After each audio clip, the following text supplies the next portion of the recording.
시청자 여러분, 안녕하셨습니까? 주님과 함께 오분 묵상의 시간을 갖겠습니다. 오늘은 아모스 9장 말씀을 묵상합니다. 본문은 성전 문지방이 파괴되는 환상을 통해서 이스라엘을 향한 하나님의 심판이 또다시 선포됩니다. 그러나 하나님의 손은 항상 심판의 와중에서도 남은 자를 향하여 은혜 중에 펼쳐져 있음을 본문은 다시 증거하고 있습니다.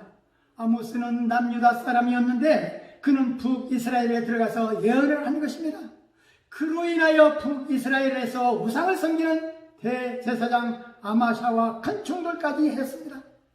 아모스는 유다에서 살았지만 같은 민족인 북이스라엘의 여로보암 1세가 세운 두 개의 금송아지 우상을 섬기는 백성과 왕에게 그렇게 예언을 한 것입니다.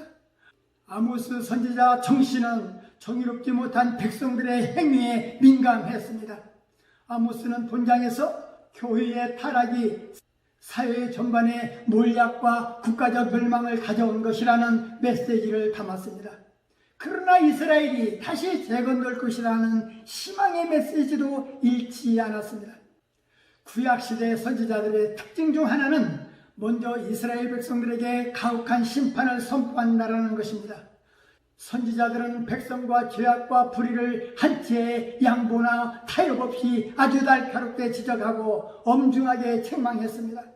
그러나 선지자들은 그것으로 메시지를 마무리 짓지는 않습니다. 항상 메시지의 끝부분에는 구원과 회복의 메시지를 아울러 선포했습니다.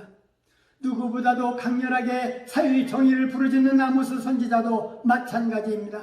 두려운 심판의 메시지 후에 아모스 선지자는 심판대에 따라올 놀라운 회복과 축복의 시간에 대해서 묘사했습니다. 공의의 하나님은 우리의 죄를 간과하지 않으시고 반드시 징벌하시는 분입니다. 하지만 징벌 후에 하나님은 언제나 회복을 약속합니다. 사실 이것은 죄 때문에 우리의 삶이 황폐해졌을 때 위안이 될 것입니다. 하나님의 말씀을 떠난 우리의 어그러진 삶과 잘못된 선택은 반드시 심판을 불러오겠지만 하나님의 궁극적인 목표는 마침내 우리를 회복시키시고 축복해 주신다라는 사실입니다. 그러므로 우리는 징벌을 받는 힘들고 어두운 시대에 주님으로부터 멀어지기보다는 속히 회개하고 주님께로 나아가야 합니다. 하나님은 우리가 우리의 삶에 입힌 상처와 피해들을 말끔하게 회복시켜 주실 것입니다.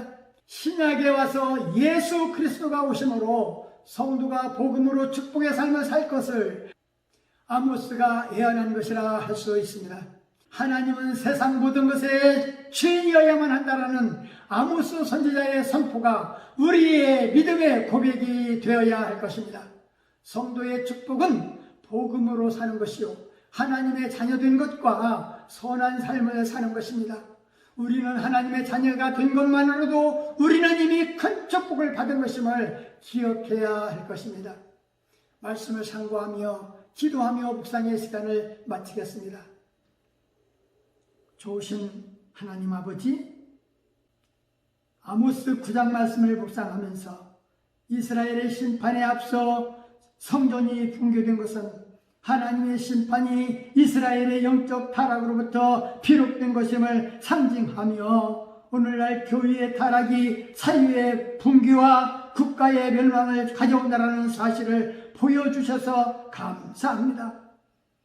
우리 가정과 교회가 번영하고 있다면 하나님의 공의를 행함으로 주어진 축복인지 돌이켜보게 하옵소서. 우리가 섬기는 교회 안에 성실과 믿음이 흔들리지 않도록 굳세게 세워지도록 인도해 주옵소서. 하나님의 진노는 죄에 대해서는 묵과하지 않으신다 하셨습니다. 죄인은 피할 수 없고 행한 대로 보응받으며 우리 주님은 자기 백성을 기억하고 있사오니 어려움이 닥친다 해도 끝까지 인내하고 소망 가운데 기다리며 그날의 약속에 참여하는 자들이 다 되게 하옵소서. 예수님 이름으로 간절히 기도하옵나이다. 아멘.